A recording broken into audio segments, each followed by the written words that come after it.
सर्व गणित मित्रांना नमस्कार. गणित मित्र चॅनलवर आपल्या सर्वांचे सहर्ष स्वागत. मी आहे गणित मित्र वैभव. गणित मित्राच्या या प्रवासात आपले सर्वांचे पुनश्च एकदा स्वागत. विद्यार्थी मित्रो, आज आपण गणिताच्या एका महत्त्वाच्या घटकाकडे जाणार आहोत. हा घटक म्हणजे दशांश अपूर्णांकांचा भागाकार. दशांश अपूर्णांकांचा भागाकार करताना विद्यार्थी बऱ्याचदा चुका करतात. ह्या चुका कोणत्या असतील, त्या कशा पद्धतीने टाळाव्यात, या सर्वांचा अभ्यास आज आपण पाहणार आहोत. चला तर पाहूया दशांश अपूर्णांकांचा भागाकार. त्याआधी आपण आत्तापर्यंत दशांश अपूर्णांकांची जी संपूर्ण माहिती अभ्यासली आहे तिच्यावरती एक नजर टाकूया. यापूर्वी आपण दशांश अपूर्णांकांची ओळख, त्यांचे वाचन व लेखन हा घटक आपण पाहिला. त्यासोबतच दशांश अपूर्णांकांची बेरीज आणि वजाबाकी शिकलो. दशांश अपूर्णांकांचा गुणाकार कसा करायचा हे सुद्धा आपण समजून घेतलं. चला तर सुरू करूया आजचा आपला विषय दशांश अपूर्णांकांचा भागाकार. सर्व विद्यार्थ्यांनो, हा घटक आपण पायरी पायरीने समजून घेणार आहोत. त्यामुळे कुठेही अडचण आली तर व्हिडिओ थांबवा आणि पुन्हा पहा. अजून काही अडचण असेल तर कमेंट्समध्ये नक्की लिहा. चला तर मग सुरू करूया दशांश अपूर्णांकांचा भागाकार. या दशांश अपूर्णांकांचा भागाकार करताना आपल्याला या उदाहरणांचे 3 प्रकार करायचे आहेत. या तिन्ही प्रकारात आपल्याला 2 महत्त्वाचे शब्द समजून घ्यायचे आहेत: भाजक आणि भाज्य. भाजक व भाज्य या सर्वांना आपण सर्वजण परिचित आहोत. भाजक कोणाला म्हणतात, भाज्य कोणाला म्हणतात हे आपणा सर्वांना ठाऊक आहे. आपण ज्या संख्येला भागणार असतो त्या संख्येला भाज्य किंवा तिला इंग्लिशमध्येच डिव्हिडंट असे म्हणतात. ज्या संख्येने भागायचे असते त्या संख्येला आपण भाजक असे म्हणतो. पुढे भागाकार हा आपला वरती आपण लिहित असतो. शेवटी आपल्याला बाकी उरते. आपल्या सर्वांना माहिती आहे, आपल्या सर्वांनी चौथीमध्ये हा घटक नक्की शिकलेला असाल. भाज्य जर काढायचं असेल तर भाजक गुणिले भागाकार अधिक बाकी. भागाकार लिहित असताना आपण 3 वेगवेगळ्या पद्धतीने उदाहरण लिहित असतो. ते कोणत्या पद्धती असतात ते आपण बघूया पुन्हा एकदा, म्हणजे जेणेकरून आपला जो भाजक व भाज्य यांच्या संदर्भातील गोंधळ असेल तो मिटेल. जेव्हा उभ्या मांडणीत आपण उदाहरण लिहितो, उदाहरणार्थ 12/3, यामध्ये 12 आहे भाज्य आणि 3 आहे भाजक. जेव्हा आपण आडव्या मांडणीत हेच उदाहरण लिहितो तेव्हा ते अशा स्वरूपात लिहितो. यामध्ये प्रथमतः भाज्य येतो आणि नंतर भाजक. आणि जेव्हा आपण अपूर्णांकांच्या स्वरूपात यांची मांडणी करतो तेव्हा वरती असतो तो असतो भाज्य आणि खाली असतो तो भाजक. आता तुम्हा सर्व विद्यार्थ्यांना भाज्य व भाजकाची ठिकाणं कळालेली आहेत. तर आपण सर्व उदाहरणं ही आडव्या मांडणीतली पाहणार आहोत. त्यामुळे प्रत्येक विद्यार्थ्याने लक्षात घ्या की भाज्य व भाजक, भाज्यच म्हणजेच याला इंग्लिशमध्ये आपण डिव्हिडंट असे म्हणतो आणि भाजकाला डिवायझर. ठीक आहे, चला तर पाहूया आपण दशांश अपूर्णांकांचा भागाकार. दशांश अपूर्णांकांचा भागाकार करत असताना आपण ह्या सर्व उदाहरणांचे 3 प्रकारात वर्गीकरण केलेले आहे किंवा त्याचे 3 प्रकार आपण केलेले आहेत. यामध्ये आपण सर्व उदाहरणं समजून घेऊया. हे तिन्ही उदाहरणं आपल्याला सहजरित्या सोडवता येतील.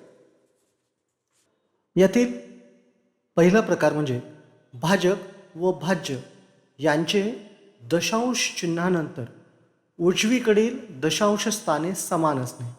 आपल्याला दशांश अपूर्णांकांचा भागाकार जेव्हा दिलेला असेल तेव्हा दोन्ही भाजक आणि भाज्य यांचे दशांश चिन्हानंतरची जी उजवीकडील दशांश स्थाने असतील, दशांश, शतांश, सहस्रांश यांची संख्या जर समान असेल, त्या स्थानांची संख्या जर समान असेल तर ते आपल्याला कशा पद्धतीने सोडवता येतील हे आपल्याला ह्या प्रकारात समजून घ्यायचं आहे. उदाहरणार्थ मी तुमच्यासाठी 3 उदाहरणं दाखवतोय. एक उदाहरण बघूया. 3.6 भागिले 1.2. ह्या उदाहरणात दशांश चिन्हानंतर फक्त एकच दशांश स्थान आहे. दुसरं उदाहरण बघूया. 4.05 भागिले 0.05. बघा, यानंतर दशांश चिन्हाच्या उजवीकडे दशांश आणि शतांश अशी 2 दशांश स्थाने आहेत. अजून एक उदाहरण बघूया. 0.728 भागिले दशांश चिन्ह 0.08.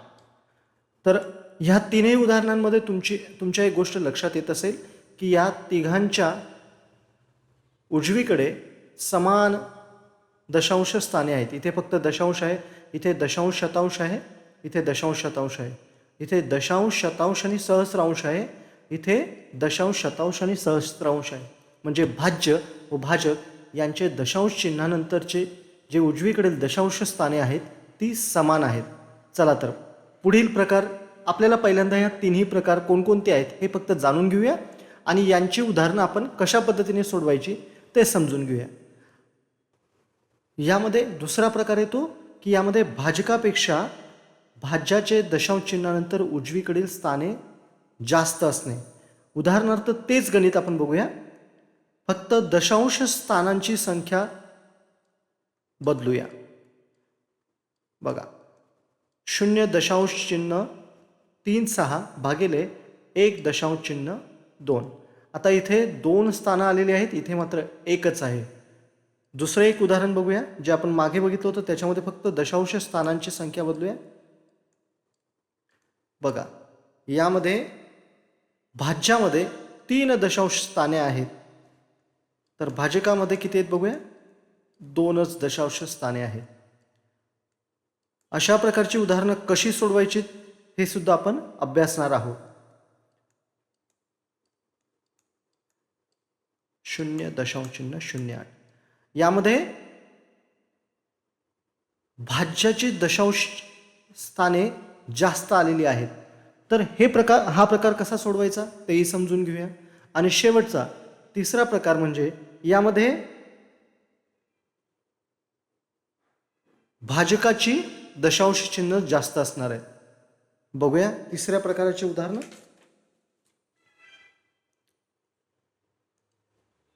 आपण तिन्ही प्रकार व्यवस्थित अभ्यास करणार आहोत, त्यामुळे गोंधळून जाऊ नका. फक्त तुम्हाला हे उदाहरणं सोडवण्यासाठी हे 3 प्रकार मी केलेले आहेत. या प्रत्येक प्रकाराचा आपण अभ्यास करणार आहोत. बघा, यामध्ये जो भाजक आहे त्याचे दशांश स्थाने जास्त आहेत. आणि तिसरं जे आपलं उदाहरण होतं,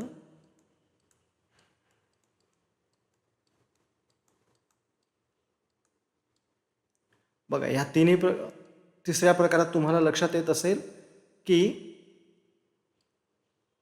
जो भाजक आहे त्याची दशांश स्थाने भाज्यापेक्षा जास्त आहेत. चला तर आपण पहिला प्रकार बघूया. पहिला प्रकार आपण जो बघितला होता त्या पहिल्या प्रकारामध्ये होते की दोन्ही भाजक आणि भाज्य या दोघांची स्थानं सारखी होती. उदाहरणार्थ आपण अभ्यासासाठी एक उदाहरण बघूया. 2.4 भागिले 1.2. हे गणित आपल्याला सोडवायचं आहे. आता या गणितामध्ये अतिशय सोपी पद्धत आहे की जेव्हा दोन्ही भाजक आणि भाज्य यांची दोन्हीकडील दशांश स्थाने जर सारखी असतील तर यावेळेस त्या दशांश चिन्हाचा विचार करायचा नाही. सरळ दोन्हीकडे समान दशांश स्थाने आहेत तर 24/12 हा भागाकार करायचा. आणि तुम्हा सर्व विद्यार्थ्यांना 24/12 ही क्रिया करता येते.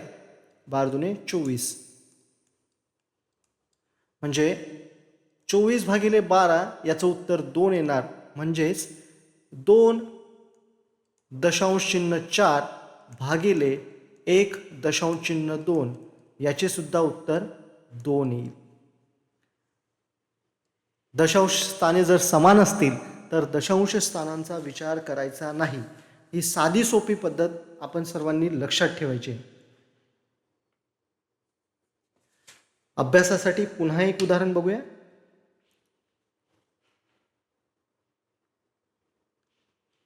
दुसरं उदाहरण बघूया. 0.36 भागिले 0.03.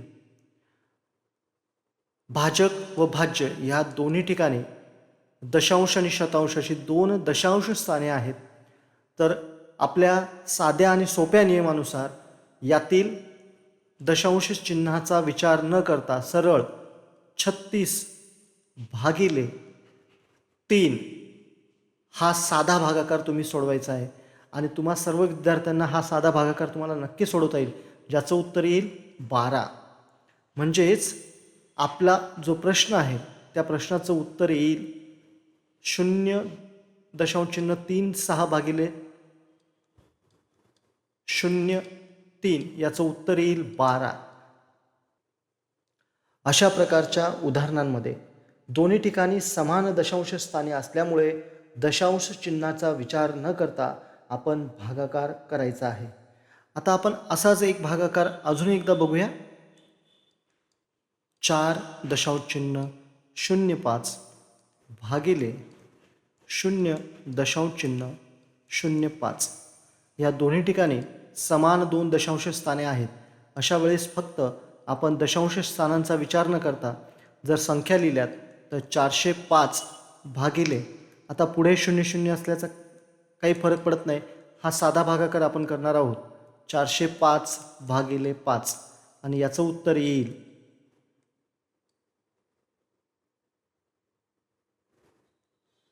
81.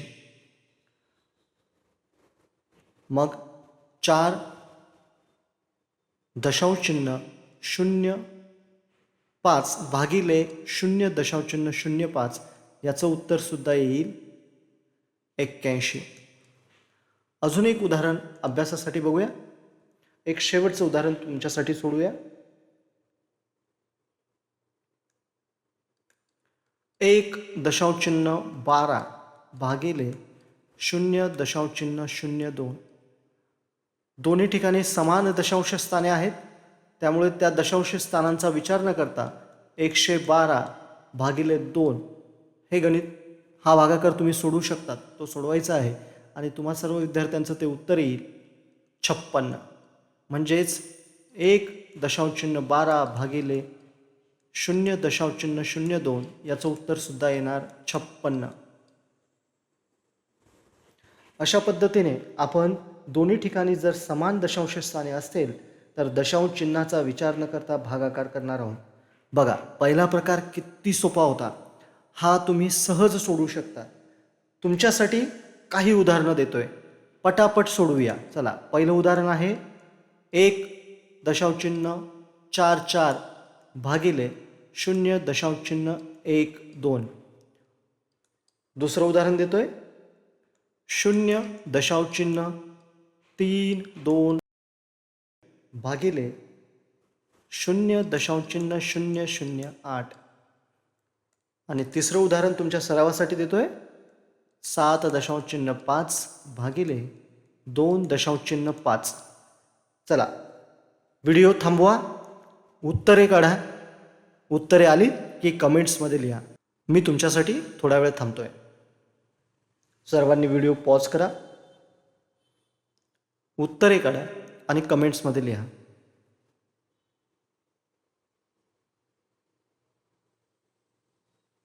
ओके, झालीत उत्तरे शोधून? चला तपासूया आपल्या प्रत्येक प्रश्नाचं उत्तर. पहिल्या प्रश्नाचं उत्तर येईल 12, दुसऱ्या प्रश्नाचं उत्तर येईल 4 आणि तिसऱ्या प्रश्नाचं उत्तर येईल 3. अशा पद्धतीने आपण ह्या दशांश अपूर्णांकाचा भागाकार याचा पहिला भाग आपण पाहिला. उत्तरे चुकलीत तर काळजी करू नका, पुन्हा प्रयत्न करा. प्रत्येक पायरी व्यवस्थित समजून घ्या. भाजक व भाज्य यांच्यामध्ये समान दशांश स्थाने असेल त्यावेळेस दशांश चिन्हाचा विचार न करता आपण साधा भागाकार केला आणि आपलं उत्तर जे आलं तेच आपल्या प्रश्नाचं उत्तर असणार आहे. आजच्या ह्या व्हिडिओमध्ये आपण दशांश अपूर्णांकाच्या भागाकाराच्या पहिल्या प्रकाराबद्दल अभ्यास केला. पुढील व्हिडिओमध्ये आपण दुसऱ्या प्रकाराबद्दल अभ्यास करणार आहोत, ज्यामध्ये भाजकापेक्षा भाज्याचे दशांश चिन्हानंतरचे उजवीकडील दशांश स्थाने जास्त आहेत. चला विद्यार्थी मित्रांनो, तुम्हाला ह्या काही शिकायला मिळाले असेल अशी आम्ही अपेक्षा करतो. तसेच तुम्हाला ह्या प्रकाराबद्दल काही प्रश्न असतील तर तेही तुम्ही कमेंट्समध्ये विचारू शकता. आशा आहे की हा तुम्हाला व्हिडिओ आवडला असेल. पुढच्या व्हिडिओमध्ये आपण अजून अशाच दशांश अपूर्णांकाच्या भागाकाराबद्दल माहिती घेणार आहोत. तोपर्यंत गणित मित्राचा आनंद घ्या, सराव करत राहा. धन्यवाद.